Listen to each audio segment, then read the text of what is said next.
y actualmente es coordinador de posgrados del Departamento de Psicología de la Escuela de Ciencias Sociales de la UTLAB. Pues agradecemos de antemano, doctor, muchísimas gracias por darnos esta charla que seguramente la disfrutaremos muchísimo. Muchas gracias, doctor. Adelante. Muy bien, pues les agradezco muchísimo la invitación y espero que este tema que voy a abordar con ustedes resulte de su interés y dejaría unos minutos al final a fin de que podamos contestar quizás algunas de sus preguntas si estas ocurren. Bueno, el tema que yo voy a abordar tiene que ver con inteligencia emocional. Es un taller autorreflexivo. En realidad de lo que se trata es un poco reflexionar sobre las ideas, los conceptos que vamos a tratar dentro de esta presentación.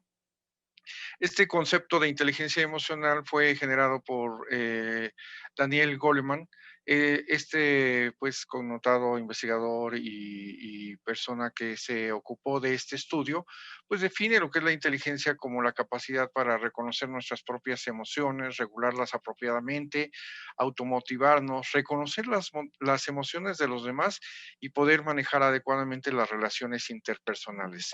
Es quizás ya un concepto que ustedes conozcan y hayan escuchado y referido continuamente, pero vamos a tratar de ver cuál es la aplicación que tiene esto, de qué forma nos puede resultar de utilidad aprender acerca de este tema. Bueno, la inteligencia generalmente a lo que nos referimos con ella siempre tiene que ver con esta habilidad cognitiva, ¿no? De tener la posibilidad de poner en juego nuestras competencias superiores. Y pues la palabra inteligencia es interesante porque hace referencia a lo que es saber elegir, ¿no? Entonces en la imagen ustedes ven una niña pequeña que tiene ante sí una actividad, tiene que dar la respuesta correcta hacia colocar los cubitos en cada uno de sus sitios, ¿no? Esa es una demostración de su capacidad intelectual en ese momento de su desarrollo. Claro, las situaciones cada vez pues, serán más complejas y diferentes en las diferentes etapas de nuestra vida, pero el concepto se refiere hacia lo mismo. ¿Qué tanto podemos resolver las situaciones que nos enfrentan a dar una solución apropiada? Por su parte, la palabra emoción en su raíz viene de un verbo latino que se refiere hacia moverse, ¿no? Movimiento hacia. ¿Por qué? Porque las emociones son precisamente eso. Lo que hacen es que nosotros reaccionemos, ¿no? Es un impulso que nos lleva a actuar de manera automática. Nos hacen que actuemos respecto a una estimulación o ante algo del ambiente que nos está generando una respuesta, ¿no? Entonces, bueno, pues quizás en la imagen ustedes ven a una persona que está expresando una emoción. Sin duda la podrían reconocer y se trataría pues específicamente del miedo, ¿no? Esta persona está corriendo porque ha habido algo que le ha generado miedo y entonces tiene que de inmediato poner una acción que sería en este caso proteger su vida, sobrevivir del peligro que lo está amenazando. No fue necesario que hiciera un proceso de pensamiento sumamente complejo, simplemente tuvo que reaccionar por la emoción que lo llevó a actuar de esta forma. Las emociones que se tienen identificadas son estas 7 que aparecen aquí. Vamos a ver una por una. El texto es muy largo, lo que vamos a revisar, así que me voy un poco con rapidez, pero daré tiempo para que al final, si hubo algo que les llamó la atención o que quizás no quedó sumamente claro, lo podamos definir y aclarar con mayor precisión. Bueno, las emociones serían estas, una respuesta de asco, ¿no? Cuando algo nos genera esa reacción, ¿no? Algo que no nos agrada, pues esta es la forma en que nuestro organismo responde hacia ello, ¿no? Pudiera ser algo que no, un mal olor o quizás algo que nos genera esta, digamos, reacción en nosotros. La otra emoción que pues es de las más populares es la alegría, ¿no? Es decir, cuando algo nos da gusto, nos hace sentir felices, pues inmediatamente nuestro rostro lo va a demostrar, ¿no? Nos va a permitir hacer evidencia de que algo nos generó esta emoción. Otra emoción también de las que estamos hablando, estas básicas, es el desprecio, ¿no? Es decir, a veces se muestra de una forma muy sutil, aunque yo he puesto una imagen agregada que nos lo hace más evidente, pero es este gesto inmediato cuando algo nos genera esa actitud de desprecio hacia algo, ¿no? Es una emoción. Otra, pues, que también nos resulta fácil de identificar es la ira, ¿no? El enojo. Es fácilmente reconocido, ¿no? El rostro toma ciertas características, ¿no? La mirada aquí, cómo se hace profunda, cómo es que nuestros labios se aprietan, la vista se hace, muy, digamos, fija hacia un objetivo específicamente, ¿no? Otra emoción es la sorpresa, ¿no? Cuando ocurre algo que no esperamos, algo que nos, pues precisamente eso nos sorprende, pues inmediatamente lo vamos a ver reflejado a través de esta emoción, ¿no? Es decir, y una más sería la tristeza, ¿no? Cuando algo nos genera una emoción como esta, pues lo que ocurrirá es prácticamente como es que el rostro pierde su fuerza, se cae nuestra mirada, se pierde el enfoque, los labios se abren ligeramente y pues nos hacen evidente que alguien está teniendo o nosotros mismos una emoción de tristeza. Y bueno, faltaría la del miedo, ¿no? Que fue la que vimos al principio, ¿no? Cuando algo nos genera temor, miedo, pues de inmediato se va a ver dentro de nuestra expresión facial. Eh, claro que podemos fingir algunas de estas emociones, pero cuando son auténticas es cuando nosotros identificamos precisamente cada uno de estos gestos. Como mencioné al principio, son respuestas automáticas que de inmediato, cuando un estímulo las provoca, inmediatamente van a ser expresadas. Ahora, regularmente hacemos referencia hacia la inteligencia racional y hacia la inteligencia emocional de manera metafórica, depositando a la inteligencia racional en el cerebro y las emociones en nuestro corazón, aunque esto solamente es metafórico, ¿no? Tienen que guardar un equilibrio, tienen que coordinarse de alguna manera, como lo vamos a ver y que será el resultado de poder identificar cuando alguien realmente está mostrando lo que es esta inteligencia emocional. Pero en realidad, tanto una como la otra están dentro de nuestro cerebro, ¿no? Es decir, esta es digamos, la gráfica, la demostración clara de dónde están colocadas cada una de estas funciones de nuestro cerebro. Como ustedes pueden notar, están marcados tres áreas específicas. Una de ellas es el tallo cerebral, donde se encuentran las funciones más básicas de nuestro funcionamiento, que ni siquiera requieren de nuestro control. En ellas está, por ejemplo, la respiración, el ritmo cardíaco, la digestión, cosas o funciones más bien que nuestro cuerpo hace sin que nosotros no seamos conscientes de ello. De- ah, por encima de ello, que sería el siguiente círculo, la siguiente porción, es el sistema límbico. Allí es en realidad donde están las emociones. En este núcleo están ciertas estructuras de nuestro cerebro que son precisamente las que se activan cuando nosotros registramos algún estímulo que genera una emoción, ¿no? Particularmente voy a mencionar de la amígdala, que es un centro específico que es el que va a reaccionar cuando hay un estímulo que nos pone alerta ante un peligro, ¿no? Es decir, algo que nos genera un riesgo de nuestra sobrevivencia. De inmediato esta estructura, la amígdala, va a hacer que nosotros actuemos para protegernos y sobrevivir. Y por encima de todo esto estaría la corteza cerebral, es decir, lo que nosotros entendemos como la parte del cerebro que es responsable de todas nuestras funciones superiores cognitivas, el pensamiento, el razonamiento, la memoria, la capacidad de juicio y bueno, todo lo que nosotros entendemos como nuestras funciones propiamente humanas, ¿no? En esta parte de nuestro cuerpo, que es el cerebro, ahí está sincronizado todo de lo que vamos a hablar en este momento que tiene que ver con la inteligencia, racional y la inteligencia emocional y cómo es que se coordinan dentro de ellas para poder dar manifestaciones de nuestro comportamiento.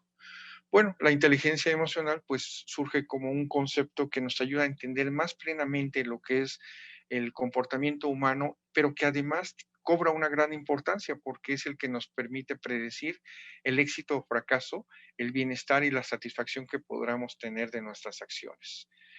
Esa es la contribución principal del autor del cual estamos hablando, precisamente que identificó y destacó que la competencia emocional, en este caso la inteligencia emocional, era un factor sumamente importante a considerar para determinar cuál es la efectividad de nuestra conducta cuando interactuamos con otras personas y obviamente con nosotros mismos.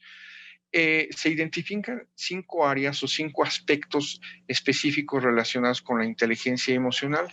Es el autoconocimiento, el autocontrol, la automotivación, la empatía y las habilidades sociales. Cada una de ellas implica a un aspecto de nosotros que es importante tenerlo bien identificado y saber que lo podemos desarrollar, ¿no? Es decir, el autoconocimiento, conocernos a nosotros mismos, tener la capacidad de autocontrolarnos, de generar la motivación, ¿no? Es decir, lo que nos lleva a llevar a actuar, a poder alcanzar metas, logros, y también la empatía, esta conexión que nos permite poder identificar las emociones de otros y lo vamos a ver expresado ya con plenitud en las relaciones interpersonales, ¿no? En las habilidades sociales que desarrollemos.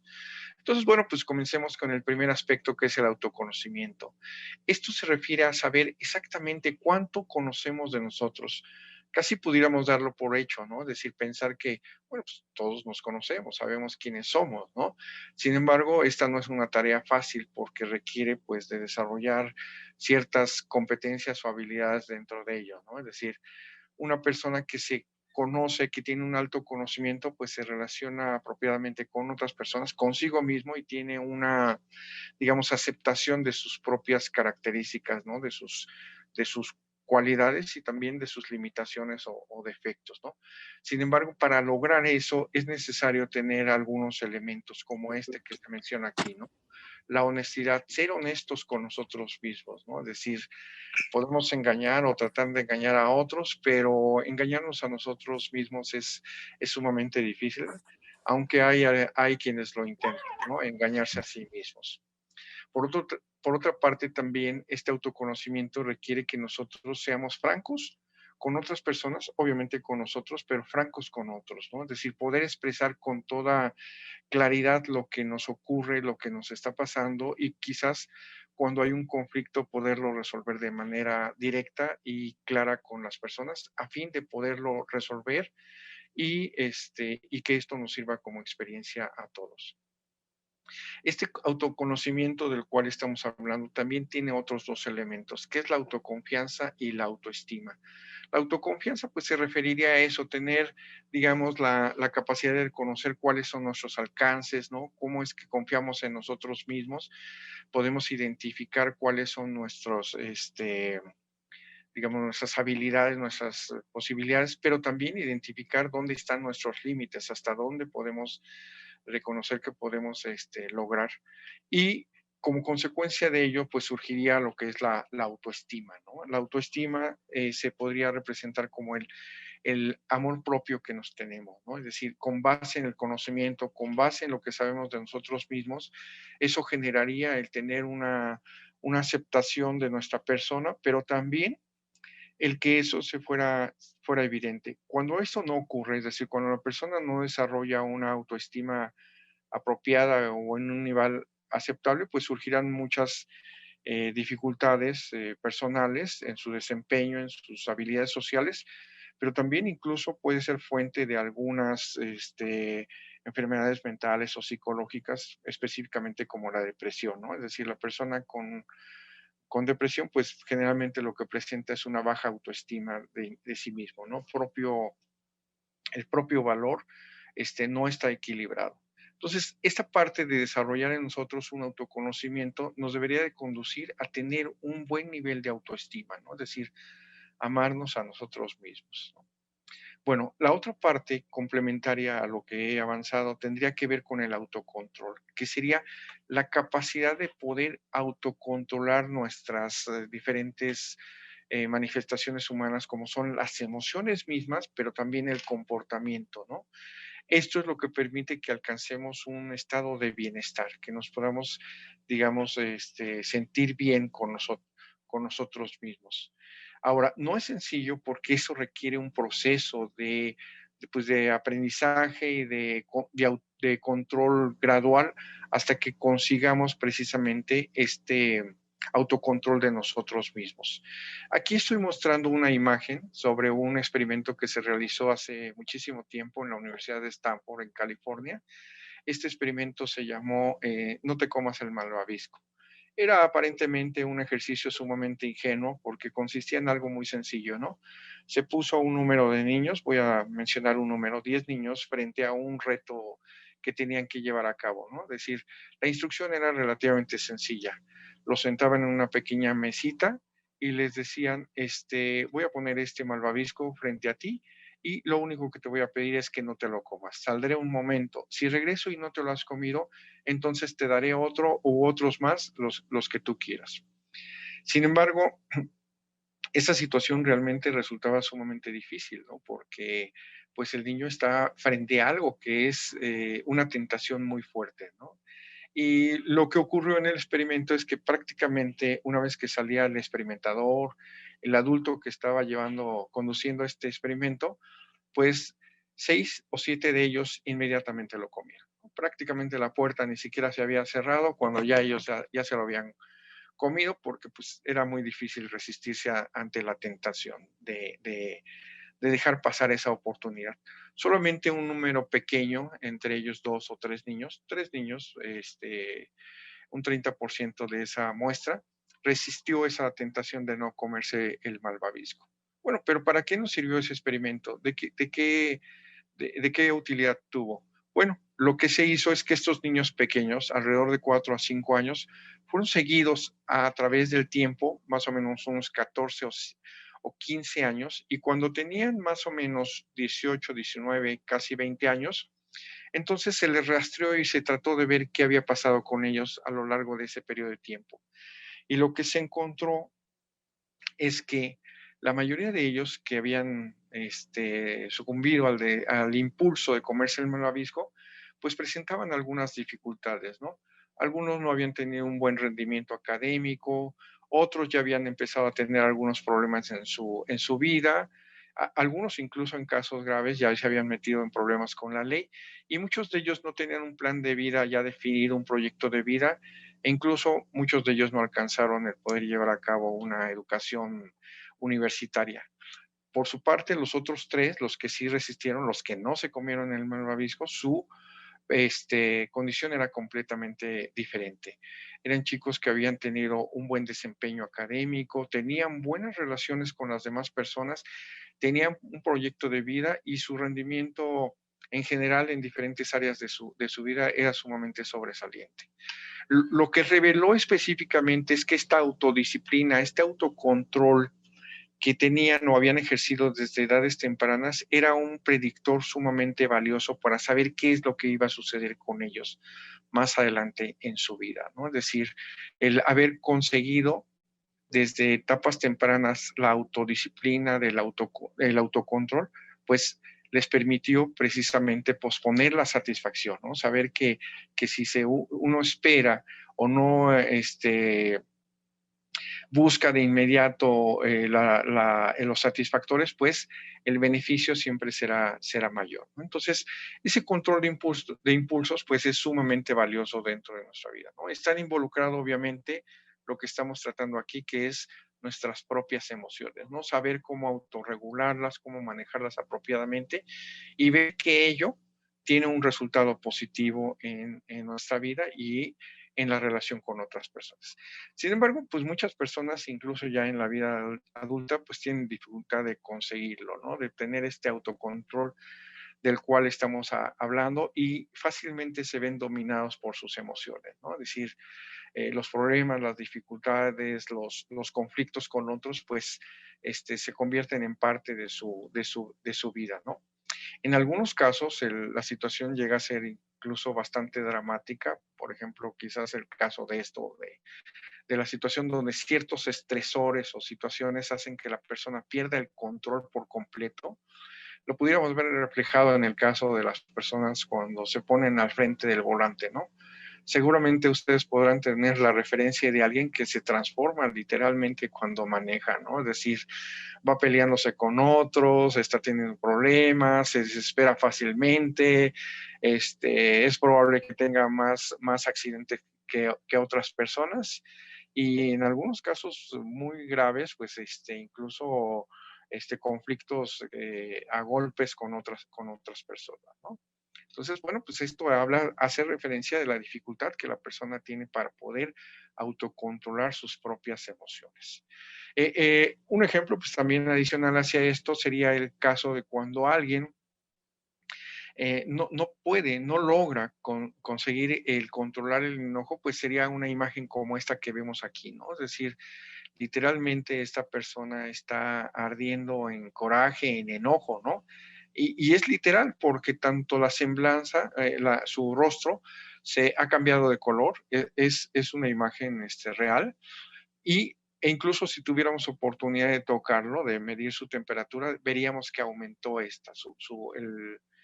calor de su cuerpo, ¿no? Y tiene que ver con la circulación de la sangre, ¿no? Es decir, como cuando hay una emoción tan intensa como el enojo, el metabolismo de nuestro organismo hace que empiece la sangre a circular con mucha fuerza y entonces veríamos algo así como esto, ¿no? Ahora, este punto es importante porque si recuerdan cuando hablaba de una estructura, la amígdala, el autor habla acerca de esto, del secuestro de la amígdala. Lo que quiere decir es que en ese momento, esa estructura del cerebro que controla la emoción del enojo, se ha apoderado completamente del circuito y entonces lo que ha hecho es secuestrar. La persona ya no puede razonar adecuadamente, toma malas decisiones y obviamente lleva actos de los que seguramente después cuando recupere la conciencia de sus acciones, pues se sentirá arrepentido de ellos, ¿no? Ahora, el punto es que incluso esta emoción que puede desbordarse tiene una forma de manejarse adecuadamente, ¿no? La técnica se llama así, técnica del enfriamiento, y consiste en una actividad que hasta nos puede sorprender porque relativamente es muy sencilla de llevar a cabo, ¿no? Consiste simplemente en que la persona se dé la oportunidad de restablecer el autocontrol mediante una acción muy simple, como caminar, ¿no? Cuando la persona se serena, camina, eso permite que de nuevo su metabolismo se equilibre, la temperatura que se estaba generando se vuelva a controlar y lo que ocurre además de la parte física es que el pensamiento se recupera. La persona entonces tiene más claridad, quizás reconozca que lo llevó a sentirse enojado, molesto, pues no era tan importante, ¿no? Quizás no era para tanto el problema y que seguramente podrá encontrar una solución y habrá una forma de resolver eso que lo estaba haciendo que lo había hecho enojarse o quizás estar a punto de perder el control. Parece una técnica muy sencilla, muy simple, pero realmente tiene su funcionamiento, ¿no? Es decir, funciona adecuadamente cuando nos damos esa oportunidad de volvernos a poner bajo control, ¿no? Es decir, nuestra respiración, nuestras emociones se vuelven a equilibrar. Ahora, pues también a veces las emociones llevan a que nosotros generemos una angustia, asociado incluso con ansiedad, que las personas se sientan sumamente desesperados. Pero de nuevo, pues la idea es tratar de ver cómo es que la persona puede recuperar la capacidad de poder controlar esto que es lo que lo está afectando, ¿no? La angustia, la ansiedad, la manifestación del estrés, ¿no? Bueno, otra emoción, las estoy asociando, pero ahorita las voy a decir cómo se pueden atender. Podría ser la emoción de la tristeza, ¿no? Es decir, cuando algo nos afecta a tal grado que hace que rompamos en llanto, ¿no? Es decir, lo que nos ocurrió, lo que sucedió, la situación de frustración que vivimos nos hace que en su momento nos desbordemos en llanto, pues esta manifestación de tristeza, pues es una forma en la que tratamos de resolver el dolor o aquello que nos está afectando. Hay quienes lo pueden controlar, pero quienes no tienen esa capacidad, pues esto puede convertirse en un problema bastante serio, ¿no? Es decir, en algunos casos, pues es la ruta que conducirá hacia la depresión, ¿no? Es decir, que la tristeza no sea algo que la persona pueda manejar apropiadamente, ¿no? Ahora, en el caso de la tristeza específicamente, ¿qué hacer o qué poder hacer al respecto? Pues lo que debemos de evitar es aislarnos o que la persona que está viviendo esta emoción se aísle, porque lo único que va a promover es que se generen pensamientos, ideas y sensaciones de abandono, de desamparo y todo aquello que lo está afectando se intensifique. Entonces, sugerencia más apropiada es hacer que la persona se reintegre nuevamente al núcleo o al círculo social.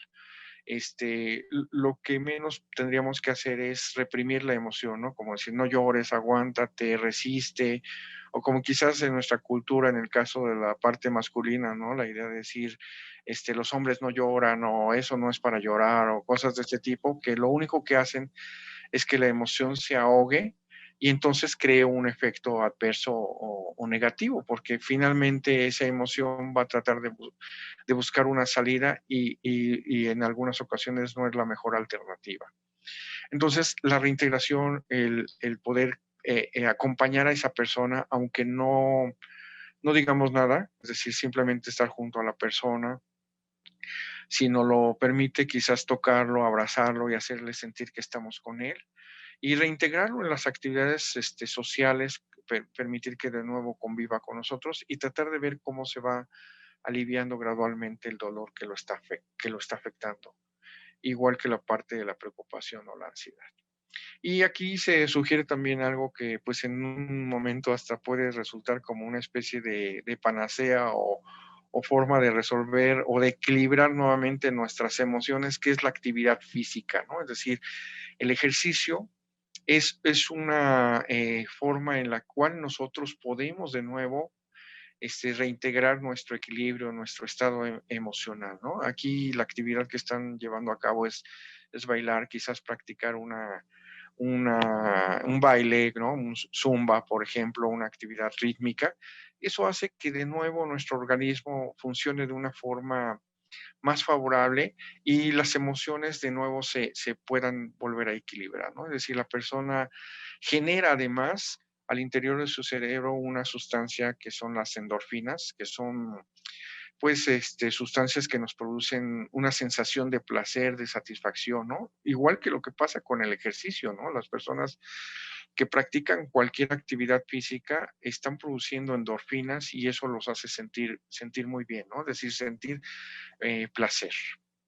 Bueno, y en algunos casos muy extremos, y que incluso, bueno, pues esto ya es una técnica más profesional, está lo que se conoce como reestructuración cognitiva, que consiste en cambiar los pensamientos, ¿no? O poder ayudar a que la persona piense de una forma mejor o más positiva, ¿no? Conseguir la reapreciación positiva.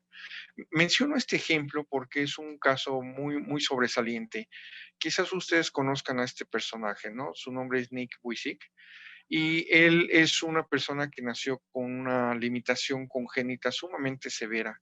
Nace sin brazos, sin extremidades, sin piernas y sin brazos. Si acaso solamente tiene una pequeña falange en el torso, en la parte baja del torso, que es como una especie de un dedo, ¿no? Y entonces, pero eso es lo único que tiene, ¿no? Es una situación sumamente incapacitante porque pues él necesita prácticamente que alguien se haga cargo de él en todo, ¿no? Y literalmente cuando digo todo es todo, ¿no? Sin embargo, lejos de permitir que esto lo afectara, ¿no? Quizás pudiera llegar a las conclusiones como Dios me odia, la vida se ha ensañado conmigo, ¿por qué me ocurrió a mí esto? Es mejor no haber nacido, a lo mejor sería mejor terminar con mi vida y todas estas ideas tan negativas. Él consiguió hacerlo de lo cual estamos hablando, consiguió cambiar su pensamiento, pensar de una forma completamente diferente. La actividad que lleva actualmente es como un conferencista que se dedica a motivar a otras personas, ¿no? Es decir, ayudar a que las personas logren significado en sus vidas, se sientan motivados de llevar a cabo acciones positivas. Y la imagen o la foto que yo pongo a su lado es la de su familia. Él está casado con esta chica, tiene dos hijos y lleva una vida bastante satisfactoria, ¿no? Seguramente tendrá algunos problemas como todos, pero la actitud que él ha sido capaz de desarrollar, sin duda ha sido la que nos explica la forma en que ha conseguido sobreponerse ante cualquier adversidad que se le presente en su vida, ¿no?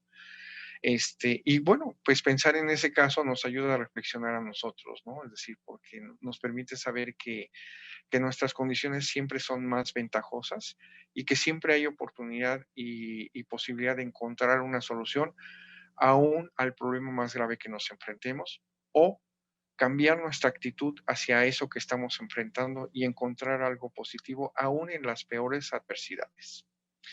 Bueno, otra estrategia que resulta sumamente favorable para el autocontrol emocional tiene que ver con esta parte que se denomina ayuda, ayúdate. Cuando alguien consigue dar ese paso de enfocarse en ayudar a otros, eso consigue un beneficio sumamente grande, ¿no? Permite que la persona se desconcentre de sí mismo, trascienda su propio egoísmo, por llamarlo o egocentrismo, es decir, pensar solamente en sí y en su medio inmediato, sino pensar en los demás, en los otros, ¿no? Es decir, mostrar este, eh, pues el altruismo, el deseo de ayudar a otros que quizás se encuentran en condiciones más difíciles, ¿no? Entonces, esta es una estrategia sumamente valiosa, ¿no? Y que mejora mucho nuestro estado de ánimo, sin duda. Bueno, pasemos a otro punto que tiene que ver con la automotivación. Ese es otro factor que el autor del concepto de inteligencia emocional enfatiza muchísimo. El tener la capacidad de motivarnos a nosotros mismos. Casi siempre estamos esperando que alguien lo haga por nosotros, pero eso es imposible. Quizás otro se pueda ocupar de estimularnos, de darnos ánimo, pero nadie va a conseguir lo que nosotros hagamos por nosotros mismos, que es automotivarnos. Esa automotivación requiere que ejerzamos entusiasmo, compromiso, iniciativa, ¿no? Es decir, que surja de nosotros toda esta energía que nos permite lograr nuestros objetivos, nuestras metas, ¿no? Aquí pongo un ejemplo, ¿no? Es decir, nadie va a poder hacer lo que tú no hagas por ti mismo, ¿no? Entonces, bueno, yo pongo un ejemplo, el ejemplo del querer bajar de peso, ¿no? Cuando alguien se propone o tiene la intención, nadie lo va a lograr más que la propia persona, ¿no? A lo mejor alguien en fantasía está pensando que encontrará el medicamento milagroso, la dieta mágica, o que misteriosamente va a conseguir bajar de peso sin hacer ningún esfuerzo. Pero en realidad, cuando descubre que la respuesta, la solución está en sí mismo, va a conseguir el mayor éxito, el mayor beneficio, ¿no? Saber que está en sí mismo la respuesta, la posibilidad de lograr eso. Y que a su vez se convierte en una retroalimentación que lo va a estar motivando, ¿no? Es decir, cuando va viendo que lo está consiguiendo, que lo está logrando, aunque sean metas pequeñas o avances pequeños, eso sin duda le va a dar aliento para continuar hacia adelante. Y esos son elementos que hay que tomar en consideración, la motivación del logro, ¿no? Es decir, el enfrentarse a cosas que aún puedan resultar desafiantes o que al principio las veamos como muy difíciles y casi imposibles de lograr, ¿no? Pongo este ejemplo de los hermanos Wright cuando ellos se propusieron conseguir que un aparato pudiera volar, ¿no? Todo el ánimo y el pensamiento alrededor de ellos es imposible. Un cuerpo más pesado que el aire nunca va a poder volar. Sin embargo, ellos no se dejaron desanimar y consiguieron su objetivo. Hoy sabemos que ellos descubrieron este principio de sustentación, ¿no? De la aviación, y sabemos que un avión, aunque pese toneladas, tiene la capacidad de sostenerse en el aire y volar, como lo vemos ahora cotidianamente en todos los vuelos o miles de vuelos que hay alrededor del mundo, ¿no? A través de los aviones, ¿no? Es decir, ese sueño se consiguió precisamente porque estos autores, estos creadores, mantuvieron su motivación del logro, ¿no?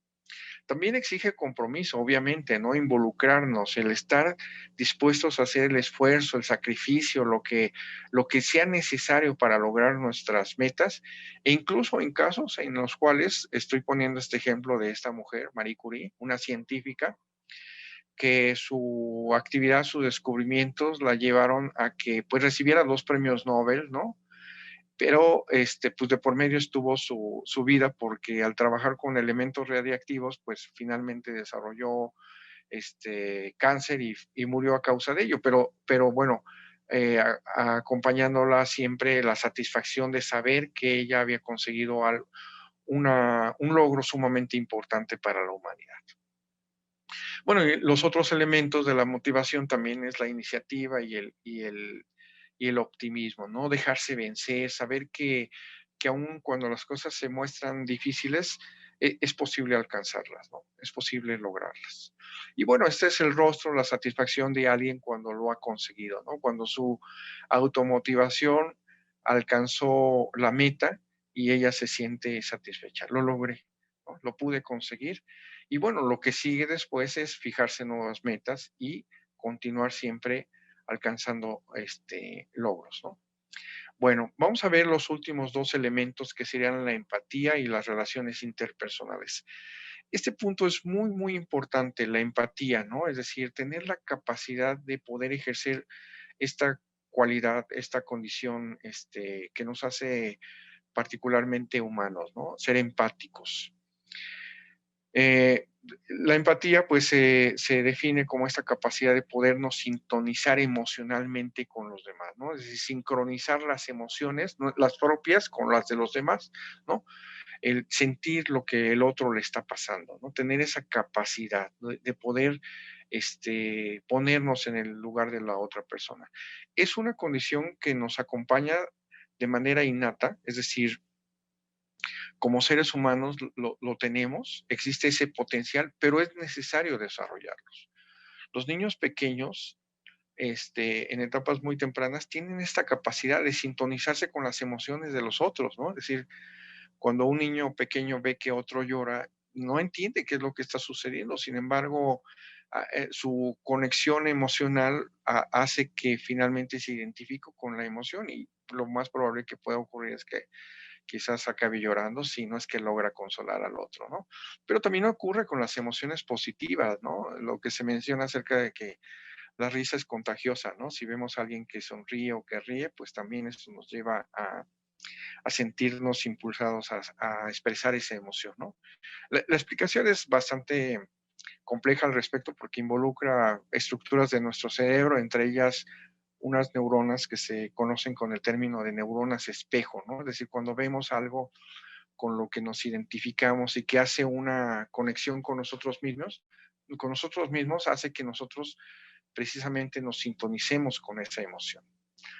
Bueno, aquí está la experiencia de decir, la capacidad de poder ser empáticos con los otros, ¿no? Ponernos en el lugar de los otros, ¿no? Es decir, tener esa capacidad. A veces no es tan sencillo, ¿eh? Es complejo ser empáticos, pero es algo que podemos lograrlo, que podemos tenerlo, ¿no? Quiero comentar un punto muy concreto. Dentro de mi trabajo ha sido el hacer investigación en el área de psicología de la salud, pacientes con VIH-Sida y también con mujeres con cáncer de mama, y ese es el ejemplo que quiero tocar, ¿no? Es una experiencia sumamente difícil, ¿no? Cuando una persona, estoy tocando este caso del cáncer de mama, cuando una mujer recibe la noticia de que tiene cáncer de mama, pues el impacto es brutal, ¿no? Es decir, eso generalmente va acompañado, dependiendo del estadio, del momento del desarrollo del cáncer, el que se tengan que tomar medidas como la mastectomía, ¿no? El tener que hacer una cirugía y quitar uno o los dos senos, ¿no? Y a veces los médicos son bastante duros y directos al respecto, ¿no? Es decir, le dicen a la paciente, te vamos a tener que quitar uno o dos de tus senos, ¿no? El busto te lo vamos a tener que quitar, ¿no? Y pues a veces no se comprende el dolor que está involucrado con todo eso, ¿no? Porque pues es más que la parte del cuerpo, lo que representa, ¿no? La parte femenina, la parte de la función materna, femenina, ¿no? La sexualidad misma, ¿no? Algunas de las mujeres que habían sido mastectomizadas lo que me decían es no quiero que mi pareja me vea, no quiero que me toque, y su vida sexual pues se veía seriamente afectada, ¿no? Entonces, eh, como hombre es difícil de entender a qué se refiere eso y la única manera de explicarlo quizás era ponerlo como referencia lo que pudiera ser el cáncer testicular, ¿no? Es decir, cuando un hombre desarrolla cáncer en el testículo o en el pene, la medida es la misma, ¿no? Tener que quitar un testículo, los dos, o incluso el pene, ¿no? Y entonces ahí sí tenemos claridad de lo que representa el que eso ocurra, ¿no? Porque nuestra masculinidad y todo lo que nos representa como hombres, pues está involucrado. Entonces, eso nos hace sentir empáticos, saber lo que está envuelto en una situación de ese tipo tan dramática, ¿no? Tan fuerte que se experimenta. Bueno, ahora, la empatía es algo que con lo que nacemos, sí, pero que requiere que se desarrolle. Y la forma en que se genera es a través del contacto humano, ¿no? La madre, los padres, pero particularmente la figura materna juega un papel sumamente importante. Esta conexión entre la madre y el hijo hace que se desarrolle la empatía. La madre va modelando las emociones en el niño y va permitiendo que ésta se exprese, ¿no? Cuando ella hace consonancia con las emociones, cuando atiende el llanto, el enojo, la tristeza, la alegría y todo eso, está ayudando que el niño vaya aprendiendo precisamente a cómo expresar y él mismo a modular sus propias emociones. Sin embargo, aunque pudiéramos pensarlo como un proceso natural en el desarrollo, no siempre se logra. Y en algunos casos ocurre esto que el mismo autor llama como la orfandad emocional. Es decir, que un ser humano no haya tenido el ambiente, el contexto en el cual sus emociones se hayan podido moldear y que haya dado paso a la empatía. Entonces hay casos en los cuales esto no se logra de manera completa y el ser humano no se muestra empático, ¿no? Es decir, eh, esta es una película, se las recomiendo si no la han visto, se llama Tenemos que hablar de Kevin y trata el caso de un niño que no fue modelado empáticamente, ¿no? Y entonces, pues, la historia es muy interesante precisamente porque él no tuvo todo ese acompañamiento en el desarrollo de sus emociones. Y finalmente lo que produce o lo que lleva como consecuencia, me estoy adelantando, pero es esto que es un trastorno muy serio en salud mental, que es la psicopatía, ¿no? Es decir, los psicópatas,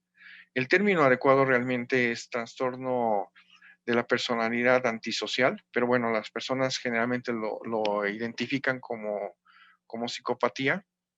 El sujeto con este trastorno no tiene capacidad de empatía, no muestra una respuesta empática hacia los demás.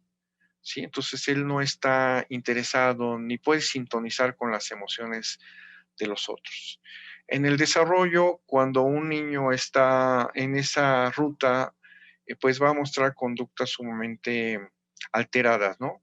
Se vuelve agresivo, violento, con otros niños, dificultades para el juego, no sabe jugar apropiadamente con los otros, no respeta las reglas, frecuentemente entra en conflictos y a medida que se va desarrollando bajo esta línea, pues puede transitar en la adolescencia a un trastorno que se denomina disocial, que ya es tener conflictos o problemas con las normas sociales y con la ley misma, ¿no?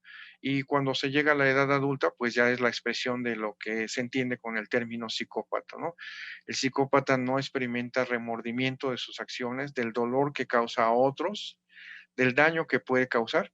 Y no necesariamente es pensar en el asesino serial, sino simplemente en alguien que no le importa el daño que causa a otros, ¿no? Es decir, que puede producir un terrible dolor en otras personas. Hoy en las noticias estaba escuchando que se habían decomisado vacunas falsas del COVID. Es decir, hay quien se está ocupando de hacer eso, ¿no? En otros contextos. Me parece que era en Europa o en Asia, donde hay ya alguien que está viendo cómo sacar provecho o ventaja de poder producir vacunas falsas con todo el daño que eso puede provocar, ¿no? Entonces, pues esa es una mente psicópata, ¿no? Es decir, alguien que no le importa el daño o la afectación que va a producir en otras personas. Se ve manifestado en políticos, se ve manifestado en empresarios también que se despreocupan por el bien de los demás y solamente están pensando en su propio beneficio. Y bueno, me regreso porque, bueno, aquí hay otras manifestaciones de empatía, ¿no? Cuando cuando alguien ya está en un grado muy desarrollado de empatía y aquí, por ejemplo, esta mujer que está viendo quizás las telenovelas o una película y ya vive el dolor de los personajes. Pero también el elemento importante de enfatizar de que cuando no hay empatía, bueno, más bien, ciertas emociones pueden afectar la empatía, como el enojo. El sujeto enojado no está pensando en el otro, solamente está pensando en sí mismo. Me quedan algunos minutos, pero quiero comentarles este ejemplo de lo que estoy hablando. Me parece que fue un año o 2 años atrás, hubo una noticia que ocurrió en Veracruz, muy impactante, porque se trataba de lo siguiente. Era un pleito por un estacionamiento en un centro comercial. 2 personas estaban tratando de estacionarse en un lugar y el que había estado esperando por más tiempo, no se dio cuenta de que el otro le ganó y llegó primero, ¿no? Es decir, le ganó el lugar, se metió en su lugar, que el otro ya daba por hecho. Bueno, eso llevó a que saliera y le reclamara al otro, ¿no? Al que había ganado el lugar.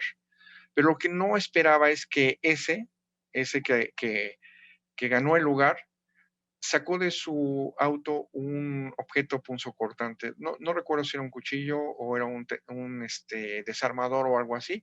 Y en la pelea lo que acabó haciendo es incrustarle el cuchillo en el ojo, ¿no? Entonces pues lo hirió, ¿no? En el ojo. Lo increíble, y esta noticia estaba así en la televisión, ¿no? La persona la muestran así con el cuchillo en el ojo, ¿no?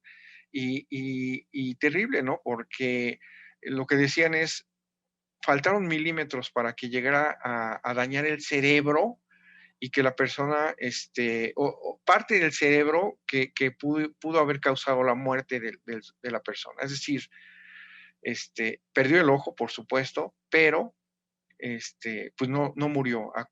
Es decir, por suerte o por circunstancias no murió.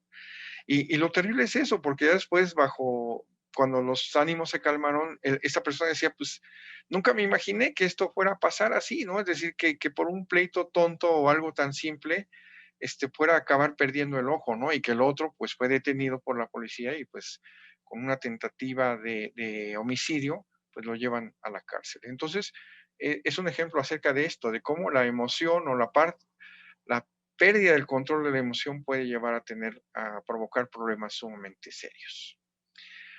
Bueno, por el contrario, el altruismo, el interesarnos en los demás, es la máxima expresión de empatía. Y bueno, ya nada más para concluir en la recta final, todo esto que he hablado acerca de la inteligencia emocional tiene un efecto que es el más positivo al respecto. Permitir que nosotros tengamos mejores relaciones con las demás personas, crear vínculos afectivos positivos, resolver conflictos, provocar cambios favorables y lograr acuerdos entre las personas. Obviamente, pues requiere que nosotros desarrollemos estas habilidades, tengamos la capacidad de poder manejar adecuadamente nuestras emociones, tener la disposición de negociar estas con las otras personas, ¿no? Y poder llegar a acuerdos, ¿no? Esto lo hacemos a través de desarrollar destrezas cognitivas, sí interviene la inteligencia racional, pero también están involucradas, por supuesto, las emociones, ¿no? Es decir, el tener la capacidad de sintonizarnos emocionalmente con los otros y desarrollar comportamientos adecuados que hagan que convivamos de una forma más armoniosa, ¿no? Comportamiento asertivo. Eso implica tener la capacidad de poder, eh, digamos, descifrar o tener la capacidad de poder leer el lenguaje no verbal de la comunicación, entender cuando alguien nos está comunicando algo a través de sus expresiones corporales, ¿no? Sus gestos, su comportamiento, ¿no? El ejemplo que yo pongo para los chicos es que ellos a veces son muy inteligentes emocionalmente cuando quieren conseguir algo de los papás y se acercan a ellos, pero ven que la mamá o el papá está enojado y entonces entienden que no es el mejor momento, ¿no? Es decir, en este momento ni pedir permiso, ni pedir quizás dinero o algo que se quería conseguir en ese momento, porque saben que el resultado no va a ser positivo. Entonces van a buscar otra oportunidad donde el estado emocional del padre, en el ejemplo que estoy poniendo, sea el más adecuado, y entonces lograr acercarse hacia esa persona y entonces acordar algo, ¿no? Implica pues precisamente interpretar adecuadamente el lenguaje verbal, no solamente las palabras, el tono, el volumen, la entonación, la forma en que estamos expresando nuestra comunicación, ¿no?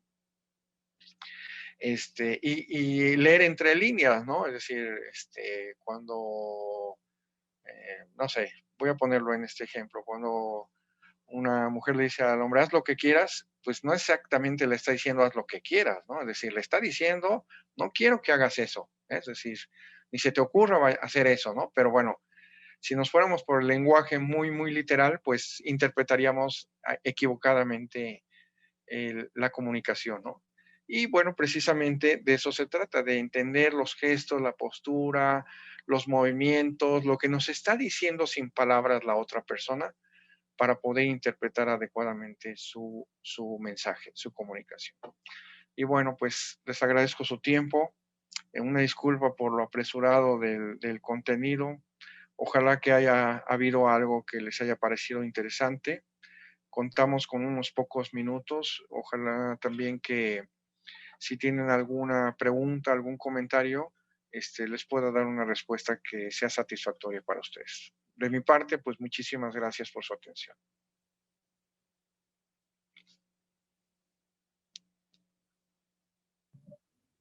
Pues nada más si hay en este momento alguna pregunta, algún comentario o algo que quisieran que pudiéramos tratar de responder.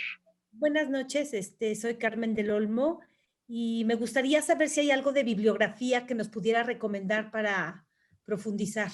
Sí, hay muchísima. Este tema se ha desarrollado muchísimo. Quizás a través de la escuela yo puedo compartirles mucha de la bibliografía. Hay trabajo que se puede hacer con niños, hay textos dedicados muy específicamente a los niños para trabajar todo lo que tiene que ver con las inteligencia emocional. Entonces, si me dan la oportunidad, yo me pongo en contacto con el colegio y les comparto la bibliografía. Igual esta presentación, si de alguna forma les interesa, con gusto se las pongo a su disposición. Muchas gracias. Creo que hay alguien más. Veo a alguien que se llama Ode, pero no. Sí, soy yo. Buenas noches. Padrísima la plática. Yo tengo algunas dudas. Bueno, ¿cómo podemos nosotros como padres, digo, aparte del cole, apoyarlos para que sean más asertivos y manejen mejor sus emociones? O sea, que no estallen, digamos. Bueno, precisamente, ¿no? Es decir, el no esperar la satisfacción inmediata, ¿no? Es decir, tener esta tolerancia a la frustración va a tener buenos resultados, va a tener mejores beneficios, ¿no? Recomiendo que busquen ese video del cual hablaba yo, el experimento se llama No te comas el malvavisco, que se hizo en niños pequeños y que tiene que ver con esto de cómo ayudar a que el niño sea capaz de posponer la satisfacción, ¿no? Es decir, si tú tienes este autocontrol, eso te va a ayudar a tener muchísimo beneficio dentro de tu vida a futuro, ¿no? Es decir, el esfuerzo, la recompensa, el sacrificio, siempre trae mejores consecuencias. Muchas gracias. Okay. Bueno, no sé si hay alguien más. Doctor, perdone, aquí hay una pregunta que dice, ¿qué de la señorita Gabriela Reyes? Dice, ¿qué ejemplos prácticos podemos dar para que los niños aprendan a ser empáticos? Ok.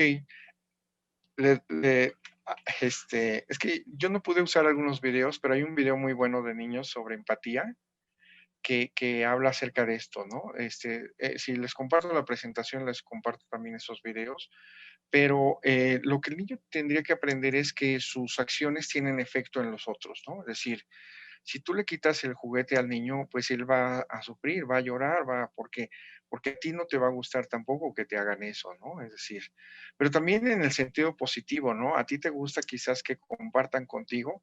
Mira lo que se siente cuando tú compartes con otros, ¿no? Es decir, con situaciones muy prácticas y muy vivenciales, es decir, que lo experimente, el niño puede identificar la parte empática, ¿no? Es decir, esa emoción que está expresando el otro, la tristeza, el enojo,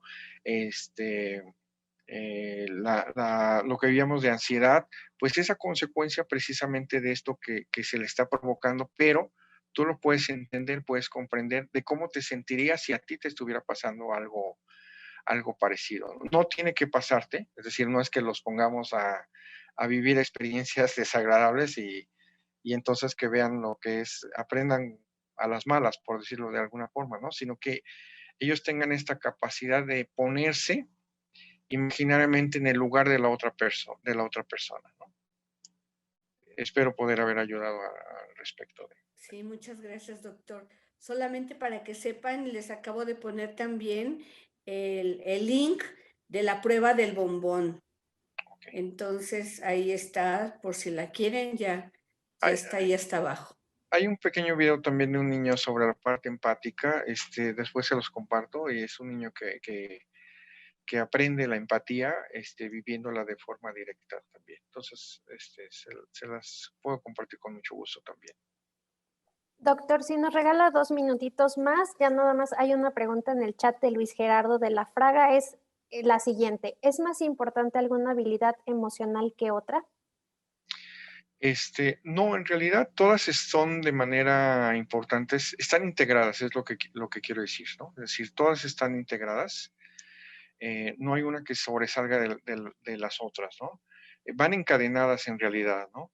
El que el niño aprenda a autoconocerse, a saber cómo es él, reconocer sus propias emociones, identificarlas con precisión, no reprimirlas, ¿no?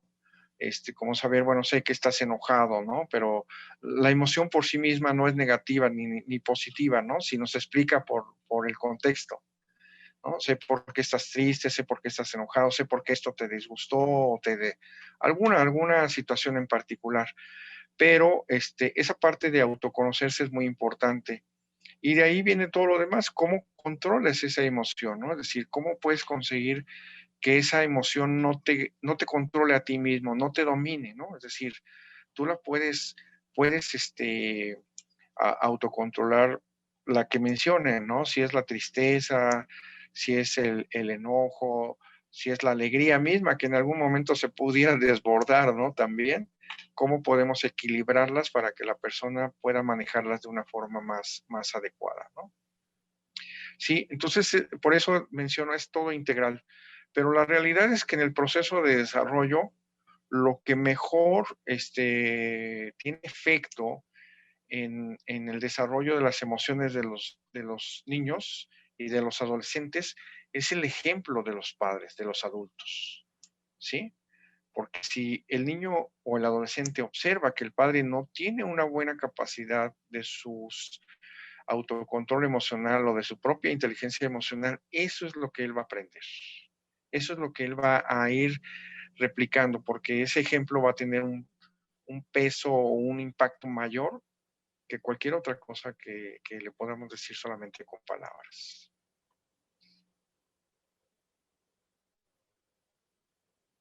Muy bien, ¿hay alguna otra pregunta? Pues me parece que no. Entonces, bueno, a nombre del Colegio Humboldt agradecemos mucho la participación del doctor Juan Antonio González y a la Universidad de las Américas. Y mis compañeras aquí en el chat compartieron una liga en donde vamos a estar también nosotros compartiendo la información que nos proporcione el doctor para que ustedes la puedan seguir revisando. Sí, a través de Belén, perdón, voy a hacer llegar la información, la presentación y algunos links y algunas bibliografías que les pueden resultar de interés a ustedes. Muchísimas gracias. Ok, pues no, por mi parte agradezco la oportunidad. Ojalá que en otro momento se dé la posibilidad de estar nuevamente compartiendo algo y ojalá que muy pronto sea en persona. Muchas gracias. Ok, gracias, buenas noches. Que estén muy bien. Gracias, buenas noches. Gracias, hasta luego. Bye.